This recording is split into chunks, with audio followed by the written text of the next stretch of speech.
Hi, this is Kevin Dubois with My Shop Assist.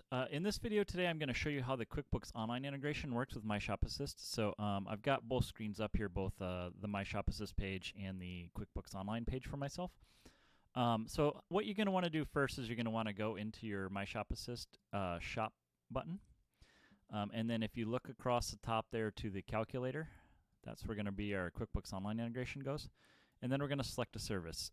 You got desktop. There's another video for how to do that, but I'm going to do the online one in this video. So we're going to go ahead and select QuickBooks Online. The next thing you're going to want to do is you're going to want to click the Connect to QuickBooks. And there's going to be a pop-up that appears, and I might have to share that, King. Oh, and the pop-up just basically, if you're signed into QuickBooks in another tab, it just automatically connects it. So you can see we are now connected to it. The next thing you're going to want to do is you're going to want to select your services and your accounts that go to everything. So basically when you've connected to it, it automatically syncs the accounts that you have in QuickBooks to MSA, so you can select from them. So like basically you're going to pick when you have a task or a service, where that's going to go into your QuickBooks accounts.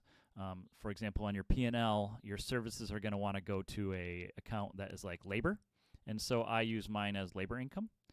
And for parts, when you sell a part and export it to QuickBooks, on your P&L, you want it to go to like part sales. So I've got labor income and part sales. Parts expenses is where when you create a part inside of QuickBooks, it's going to want to know where that part expense goes to, the account that you buy the part from essentially. And that is almost always cost of goods sold. I've never seen anybody use anything differently. And then the last one is payments. So when we export payments, where do you want those to go to? And usually it's either like a bank account or undeposited funds is kind of the default for QuickBooks, but a lot of times people select a bank account that they're depositing the money to. So you're going to need to select each of these four, and like I said, when you click the down arrow, it will show you all your actual accounts that are related to that type of account. So just select the one that's most appropriate for your shop. The next thing is just like kind of an option here. So it says invoice ordering. When you click the down arrow, it will give you match MSA, labor first, or parts first. What that's going to do is the invoice formatting that we have in My Shop Assist, if you have it say match MSA, when you export that invoice to QuickBooks, it's going to look identical. So if you have like part A on the top and labor B on the bottom, that's how it will look in QuickBooks. The alternatives are if you want to just group all your labor first, or if you want to group all your parts first, you can select that. So we'll just have all your labor and then the parts below it, or all the parts up top and all the labor below it. So those are kind of preferences that other shops have had that we've kind of added in here. There's a few check boxes here. So the first one says, do not overwrite customer information with MSA data. So what that means is if you had a QuickBooks Online account already and you have all your customer information in there and you think it's really good, so you're putting their first name, last name, email, phone number, address. You have all that information in there. And then you create the customer in MSA, and you just quickly put their first name, last name, and email in there. You do not want to overwrite the customer information with the MSA information because you already have the address and you have their phone number in QuickBooks. So you don't want MSA to blank those out. So in this case, if your QuickBooks information is better than your MSA information, you would say do not overwrite customer information with MSA data. That's really the case. If you're kind of starting new on both of them, it doesn't matter. Basically, whatever you're putting in MSA will get added into QuickBooks, and that's how you want it to be. There also is an alternative to this. So when you're first getting started with MSA and you have a QuickBooks database, you can just click Import Customers, and it will pull all the information from your QuickBooks into your MSA. So if I click this button, it will copy all my customers in QuickBooks into my MSA account exactly how they are. So it'll have their first name, last name, company, phone number, email address, physical address. All that information gets dumped into here. The other two options in here are going to send legal disclaimer to QuickBooks Online. If you have a legal disclaimer, and that is going to be on your third tab here, and if you scroll to the bottom, there's one that says legal disclaimer right here. You can put whatever you want in here. And if you want that to appear in your invoices in QuickBooks, we can do that. There is a limit to how many characters you can have in that, though. So QuickBooks does not let you have really long legal disclaimers in their field.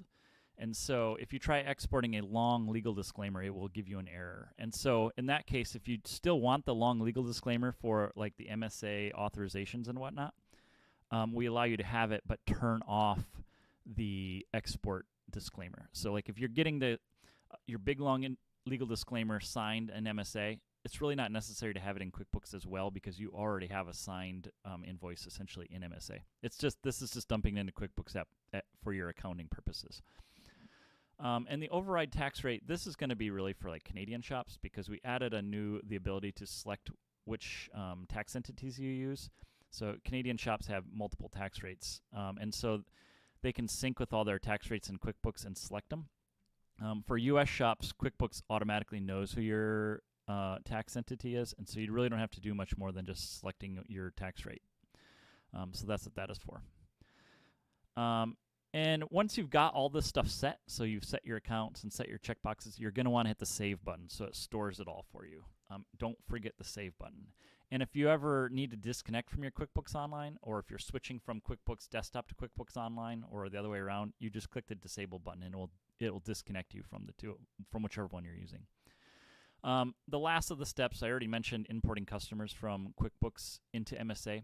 We can do the same thing with your parts list, your task list, and your tax rates. So you can just, when you first get started in MSA, if you already have a QuickBooks, you just click one, let it run, click the second one until it says complete, click the third one until it says complete, click the fourth until it says complete, and then you'll have all the information that you had in your QuickBooks into your MSA. It takes, if you have a big database, it might take a few minutes, but you just click them and let it go, and it will pull them all over for you. So that's how simple it is to get started with QuickBooks Online. Now I'm going to kind of show you how it works. So I'm going to start with a part here. So we're going to go into MSA. I'm going to go to my parts. I'm going to add a part into my database here. So we're just going to call this the QuickBooks Online Part Test 2. We'll give it a price, maybe $99. We mark that up 75%. Our part number is QBO2. We have a description of this is the part description. And we're going to hit Save. Okay, so we now have this QBO part. If I search for it, it will pull up QBO Part Test 2. If I go over to my QuickBooks page now and I search for QBO, we'll go to Products and Services. Products and Services. I guess we go to the All List. There we go. Products and Services. There we go. QBO Part Test 2. So you can see it's already over here. So it is instant and very, very fast. Like immediately, as soon as you made it in QuickBooks, as soon as you make it in My Shop Assist, you'll have it over in your QuickBooks database. And that makes it very easy. There's no double entry involved at all. It's just put it in MSA, it'll add it to QuickBooks. That also applies with services. So if you do a task in MSA, it will add it immediately as well. And also with customers. When you add a customer into MSA, it'll immediately add it to QuickBooks. You don't have to click any export buttons or updates or anything like that. It'll just add it. The one thing to note is you cannot have the same name of a part in a service. That will give you errors. And so you want to be careful of like knowing what you're naming stuff. Likewise for customers, if you name a customer as a vendor, QuickBooks does not allow you to have the same name of a customer as a vendor, so it will give you an error and won't let you export them. Another thing to note in the MSA side of things, if you ever do get an error with like how the things are connected, when I edit the part, there is these QuickBooks account options on the bottom here. And so this is going to show you what the part name is in QuickBooks. So this is what it's connected to in QuickBooks. And you can change these. So if you start typing a QBO, it's going to search your QuickBooks Online database for things that match your name here. And you can select from them. So if you need to remap a part or a task or a customer to a different name, this is how you do it. And so this is remapping my QuickBooks Part Test 2 in MSA to QuickBooks Part Test 2 in QuickBooks. Likewise, you can remap the accounts. So the defaults are always part sales and cost of goods sold. But like, for example, if I go to my task list here, most of my tasks are going to be dumped into the labor income because it's easy for me to determine like, hey, this is work that I'm doing, so I need to know on the P&L how much labor I am doing. But there is some stuff that I don't actually do the work for. Subcontractors do it. So in particular, Machine Shop. I use them a lot. I have these guys going to, actually that one's a bad example. Let's find another one here. How about more block? This one should, there. So this one goes to subcontracted services. So I manually changed this particular service to be a subcontracted service. So on my P&L, these things go to the subcontracted services account. So when I go to my P&L in in QuickBooks, it will have the top lines will be labor income, part sales, and subcontracted services because they're all income accounts, and that's how I break it down. And you can do more. I think I even do my shipping to a shipping account, so we can check that one. Let's see here. No, it's labor income. But you could come in here and you could select shipping expenses. No, it'd be shipping income. So there you go. So if you charge shipping stuff, we can save it to shipping income and save it. So now we would have on our P&L, we'd have another line item for shipping income. You can, as you're adding jobs, so let's go into a job here. So we'll just run into a test job. If you add a part from here as well or add a task, if it's a new part or task, it does the same thing. It adds it to your QuickBooks immediately. So I kind of demonstrated from the what we call the shop part list here. So if I go to my shop part list, I added the part here. It works the exact same way if you're inside of a job. So if you're inside of a job and create a part or task, it will add it to QuickBooks immediately. But now the important thing we're going to want to do is how do we export this stuff to QuickBooks? So we're looking at a job. Obviously up on the top here we have a work order button, so we're going to click that. So this is like the invoice view. So this one's like $66.82. We got some tax on here, and we got our total. We got labor and parts. Actually, sorry, it's $1,900 total, $66 in tax. We're taxing just the parts. When you're ready to export this thing, you can click on Invoice, and this is the invoice history. So I have exported this thing several times, so you can see all these exports here. And every time you export it, it's going to create a new line here, and it's going to save the history of it inside of MSA. So this is really important as your pricing changes. Like if you're working on a job and you keep adding stuff to it, you can export it when you first create it and then just keep updating it. And that allows QuickBooks to basically stay synced to the MSA job. So for like small and medium jobs, you can just have one invoice in QuickBooks and one job in MSA and just keep syncing them. And when you're done, sync it one final time and make sure all the payments match up. And as you do take payments, they'll appear down here. So if we just kind of mark a payment as like a cash payment, and we'll just say we paid $500. When we go to this invoice history, we'll now have a payment down here. And so all we have to do for exporting, and so this has already been exported, and this is the invoice number, 10747. And this green checkbox appears, meaning it is a good invoice number we can export to. This is important to know because there's a lot of cases, like the most common error we get is invoice numbers are already existing in your QuickBooks, and it won't let you overwrite them. So in this case, this number actually is used in QuickBooks, but because it's this job, so the name of the job matches, it will let me export it to again. So we can go ahead and click Export Invoice, and it's going to ask us if we want to export the payment with it. And so we're going to just click Yes and click OK. And so it's exporting this job now. And so this thing will spin for a few seconds, and then it will go green. And same for the payment. It will go green when they're exported. And so now this is a new line item. So if I go to my QuickBooks site again, and I go to All Sales, you can see the job here, partially paid as $500. So it was instant. As soon as this green checkbox is done, it means the job has been exported to QuickBooks. So that's how you do the QuickBooks integration. There is one other thing to note, and this is a pretty common, it's like a QuickBooks internal error. A lot of times if you're exporting a lot of stuff or doing a bunch of exports right in a row, it will start giving you an error that says like critical error 00010 or something like that, or unable to export, please wait a few minutes. And it's because when we export everything, we like to update the parts and the services in QuickBooks if they need to be. So we kind of like, if you have a part or a task, it will check in QuickBooks if it exists. If not, it will create it. And if it does exist, then it will kind of like update it, make sure everything is correct. But that sometimes causes errors with QuickBooks. It doesn't like to do that super often. So you can uncheck this button here, and it will not export all that information. It will still, the parts will still get created if they didn't exist, but it doesn't try to like update stuff. It will make the invoice correct, but it doesn't go to the, I guess what you'd call the QuickBooks database products and service list and like check everything there. So it will export a little bit quicker, and it doesn't necessarily update everything if you do this. And that gets around that really common error that sometimes QuickBooks gives back. So the next thing you want to know how to do is, like, if you have a really large job, so let me go into a bigger job here. I have one for myself in here somewhere. Where are we at here? Where are you at? Here we go. How about this one right here? Okay, so this is a larger job. If I go back to the work order and go to the invoices here, this job I've been working on for several months. It's like $10,000, $12,000. It's not like a crazy big job, but what we can do in here, and this is how restoration shops will do this.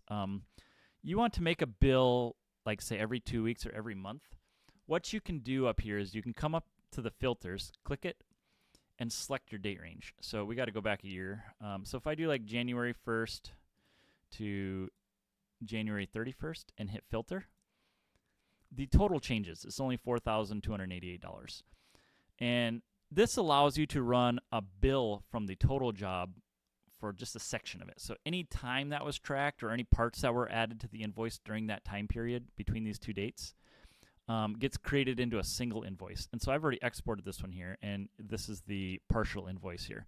So when you export it, the important thing to note is I like to amend the invoice number with like an A, B, C, or January, February, March, some indicator to know what the job ID is and then what invoice number it is. Because we're going to be making more than one invoice for this job, and restorations can have 10, 12, 20 invoices. It just kind of depends on how often you bill customers.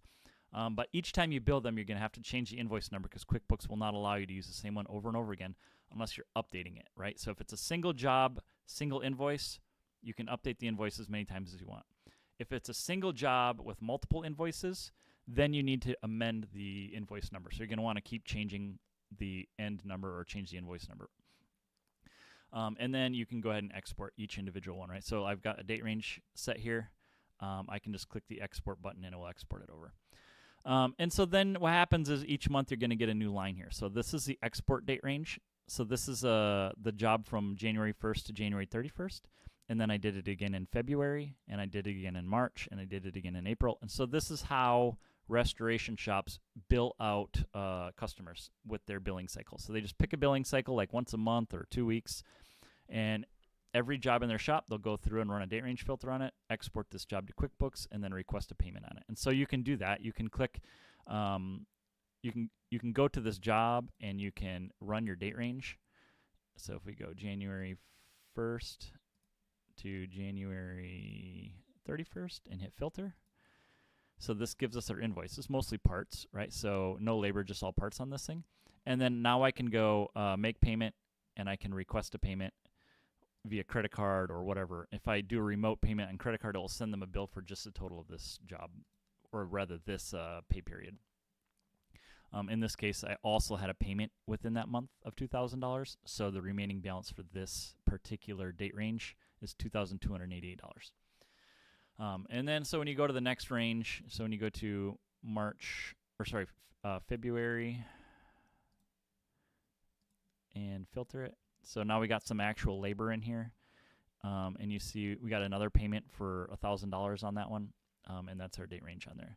And you can just keep exporting these. You just go to the invoice number, pick your date range, and just click export, and it'll add another line there.